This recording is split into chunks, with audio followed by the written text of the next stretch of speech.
The CIA director said, "No one can make that shot." Then he shot 3 terrorist leaders in the head. 29-year-old Captain Alex Reynolds crouched behind the dense tree line, adjusting the scope on his Remington M24 sniper rifle for the 100th time. His sandy blonde hair was hidden beneath his ghillie suit hood, and his steel blue eyes remained fixed on the target area 2,400 yards away through the high-powered optics. To the CIA team positioned around him, he looked like just another Marine sniper providing support. What they didn't know was that Captain Alex Reynolds was about to attempt the most impossible shot in modern military history. But Captain Reynolds was far from ordinary. For 7 years, he had been the Marines' most closely guarded secret, a sniper whose accuracy defied physics and whose kill record was classified at levels that didn't officially exist. His call sign, Phantom, had been earned after he eliminated 31 high-value targets in a single deployment without ever being detected. Army Rangers called him a myth, Marine Scout snipers spoke of him with reverence, and even Navy SEAL operators showed respect when his name came up. But today, he was working with CIA operatives who had no idea they were in the presence of the military's most lethal precision shooter. Alex's background was as unique as his shooting ability. Born to a family of mathematicians in Colorado, he had inherited an almost supernatural understanding of calculations and physics.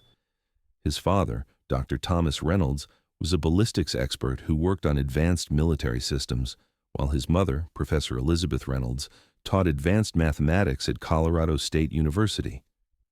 Alex had grown up calculating trajectories and understanding the complex mathematics that govern projectile motion. This morning's mission should have been straightforward reconnaissance. Intelligence had identified a high-level meeting of terrorist leaders taking place in a fortified compound deep in mountainous territory. The mission parameters were simple: observe and report. The target building sat on a ridge nearly 2,400 yards from the closest concealed position, well beyond the effective range of standard sniper engagement. No shots were to be taken. This was strictly a surveillance operation to gather intelligence on terrorist leadership structure. Director Michael Harrington, the CIA team leader, had been skeptical about including a Marine sniper in their reconnaissance mission from the beginning. Harrington was a 20-year veteran with numerous commendations and a reputation for preferring to work exclusively with agency personnel. The CIA had their own shooters, their own methods, and their own standards. Bringing in outside personnel always complicated operational security and team dynamics, but orders from General David Westmoreland himself had been explicit. Captain Reynolds was to accompany the mission as the primary long-range observation specialist.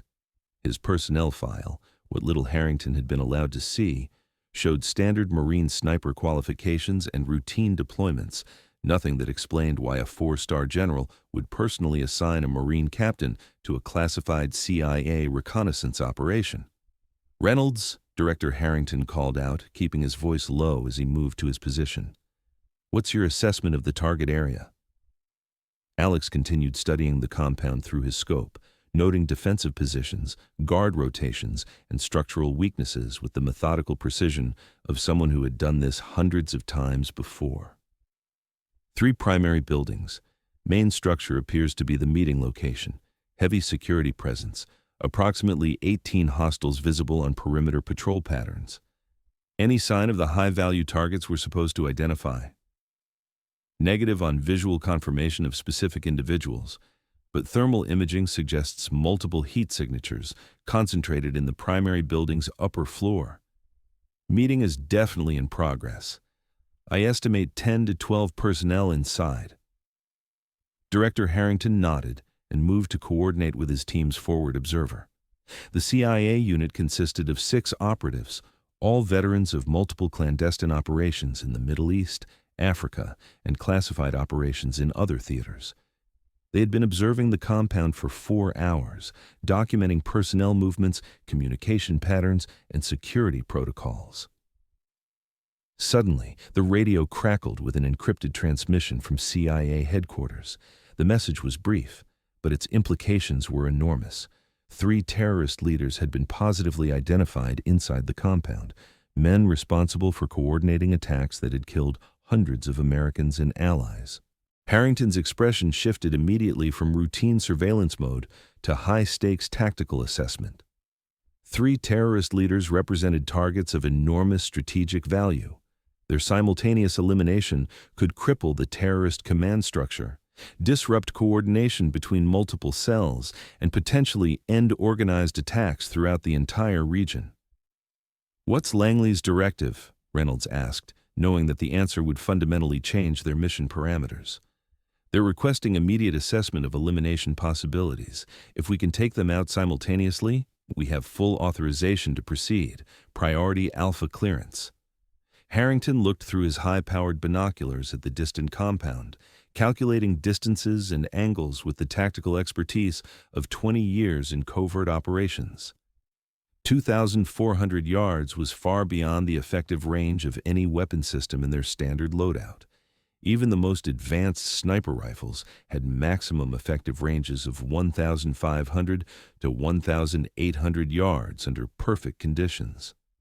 At 2,400 yards, environmental factors like wind patterns, humidity variations, and bullet drop made accurate shooting virtually impossible by conventional military standards. Alex continued observing through his scope, but he was also listening carefully to the CIA team's tactical discussion. Through his advanced optics and laser rangefinding equipment, he had a crystal-clear view of the target building. More importantly, he could see 3 men in distinctive clothing standing near large windows on the building's upper floor, engaged in animated discussion over what appeared to be tactical maps. "Sir, negative on close approach," Harrington said into his radio. "Range is prohibitive for effective engagement. We'd need to move at least 900 yards closer, which would compromise our concealment and almost certainly trigger their perimeter security response." Alex made calculations in his head that the CIA team couldn't see. Wind speed at ground level was 14 miles per hour from the northeast, but his meteorological training told him that wind patterns at altitude would be different. Air density was lower than standard due to their elevation. Temperature was 78 degrees Fahrenheit, with 42% humidity. Conditions that would affect bullet trajectory in specific calculable ways. "Director Harrington," Alex said quietly, his voice carrying an undertone of absolute confidence. "I have visual confirmation on 3 high-value targets.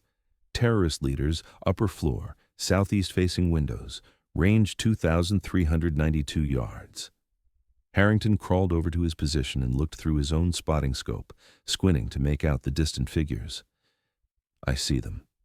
Christ, they're right there in the open, but they might as well be on another planet. No conventional weapon system can reach them from this range." Alex made a decision that would define not only his military career, but potentially change the strategic balance of the entire conflict. "Sir, I can eliminate all 3 targets." Director Harrington looked at him with a mixture of surprise, skepticism, and the kind of professional assessment that comes from 20 years of evaluating impossible tactical situations. "Reynolds, that's over 2,300 yards. The world record for confirmed sniper kill is 2,475 yards, and that was achieved under perfect conditions with multiple ranging shots in ideal weather. You're talking about 3 separate precision shots at extreme range against human-sized targets." "I understand the distance and the tactical requirements, sir." Harrington's experience told him this was fantasy, but something in Alex's voice, a quiet certainty that he had only heard from the most elite operators, made him pause. "Do you understand the physics involved? At that range, you're dealing with bullet drop of over 430 inches, wind drift that could throw your shots off by multiple feet, atmospheric pressure variations, and environmental factors that change by the second. My best shooter, a guy who's been in the field for 17 years, wouldn't attempt that shot." Alex looked through his scope again, his mind automatically calculating factors that standard military doctrine didn't even consider. Coriolis effect from Earth's rotation, gyroscopic drift from bullet spin, temperature gradients at different altitudes, barometric pressure variations that would affect air density along the bullet's flight path. "Sir, with respect, your shooter is using conventional techniques for conventional ranges," Alex said calmly. "This requires unconventional methods." Harrington stared at him for a long moment. In his 20 years with the CIA, he had worked with some of the world's most elite shooters. Marine Corps scout snipers, Army Special Forces marksmen, even Israeli Defense Force specialists. None of them would have claimed they could make 3 consecutive precision shots at 2,400 yards against human targets. Reynolds, that's not confidence. That's mathematical impossibility. The probability calculations for hitting a human-sized target at that range, even once, approach zero. Alex set down his scope and looked directly at the CIA director with the steady gaze of someone who had done the impossible so many times it had become routine. "Sir, I need to show you something." He reached into his tactical kit and pulled out a weatherproof notebook filled with handwritten calculations, diagrams, and shooting data that looked more like advanced physics research than standard military documentation. Page after page of ballistic mathematics, environmental compensation formulas, and precision shooting data that incorporated variables most snipers had never considered. "This documents every precision shot I've taken over 1,800 yards. Harrington flipped through the pages with growing astonishment, recognizing that he was looking at shooting methodology that went far beyond conventional military doctrine. "Reynolds, if you miss even one shot, we compromise the entire mission. They'll know exactly where we are. Security will be tripled throughout the region, and we'll lose any future intelligence opportunities in this area." "Understood completely, sir. And if you're captured during extraction, this mission never existed.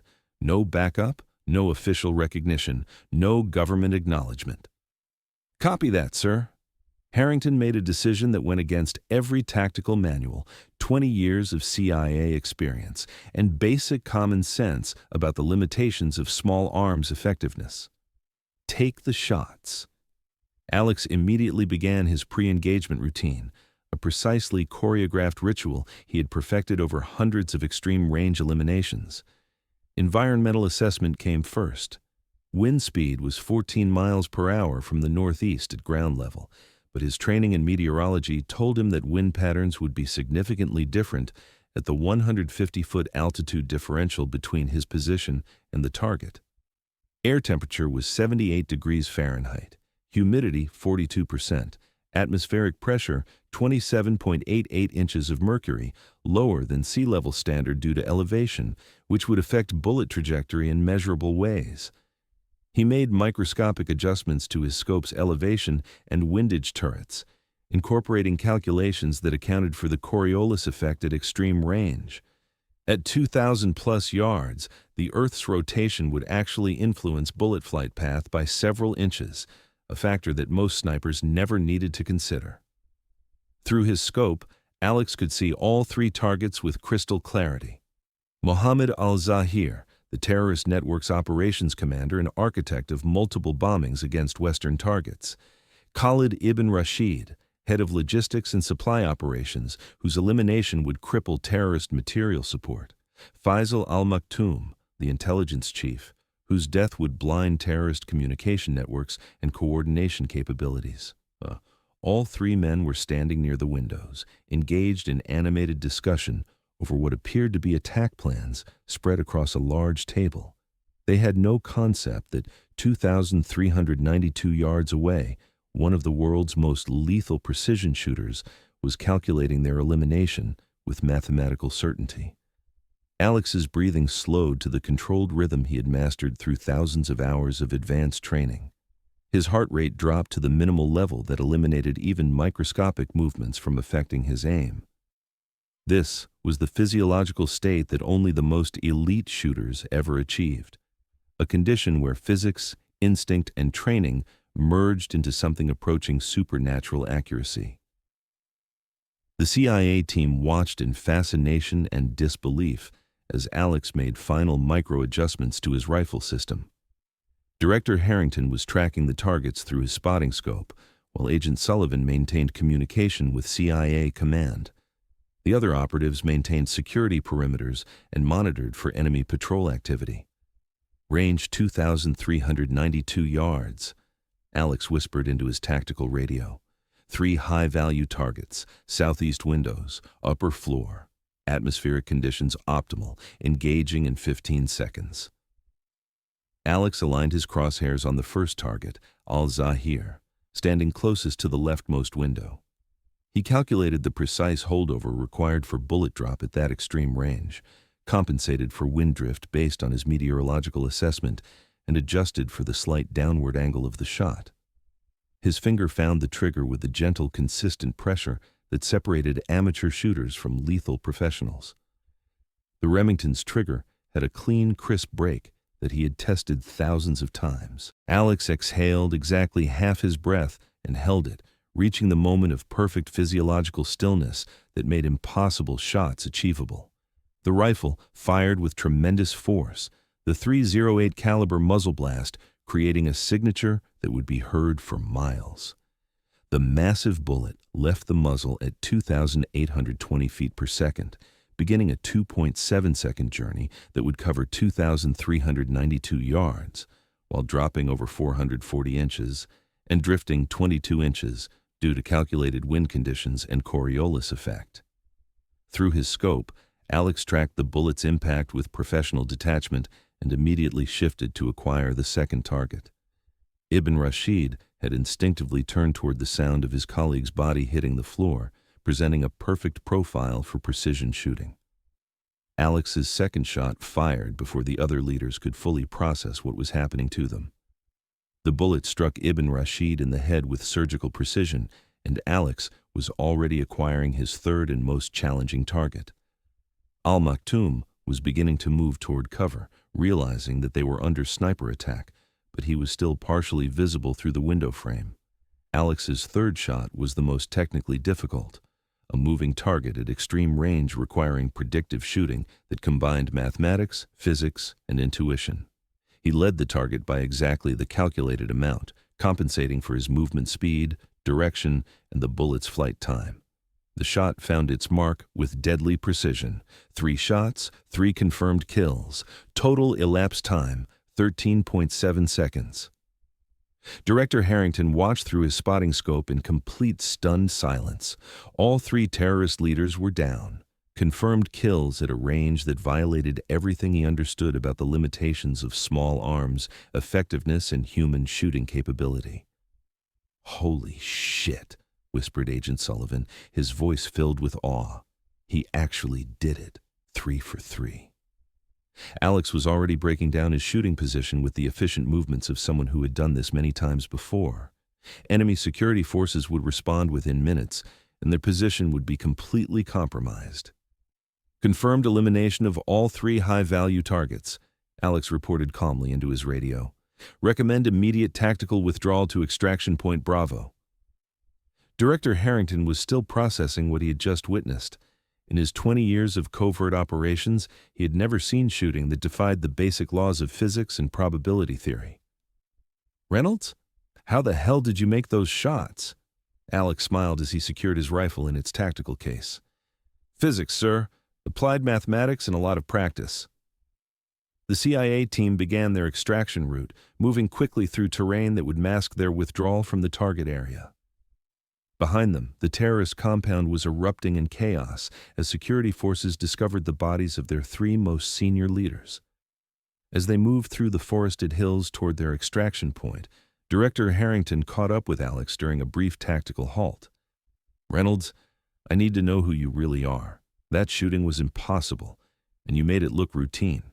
Alex looked at the CIA director with the quiet confidence of someone who had just changed the course of a conflict. "Sir, officially, I'm Captain Alex Reynolds, Marine Scout Sniper, providing reconnaissance support." "And unofficially?" "Unofficially, I'm the reason terrorist leaders don't sleep well at night." Harrington nodded slowly. "What's your actual classification level?" "Above your clearance, sir. With respect." Harrington smiled despite himself. "Fair enough, but I want you to know what you did today was the most incredible shooting I've ever witnessed."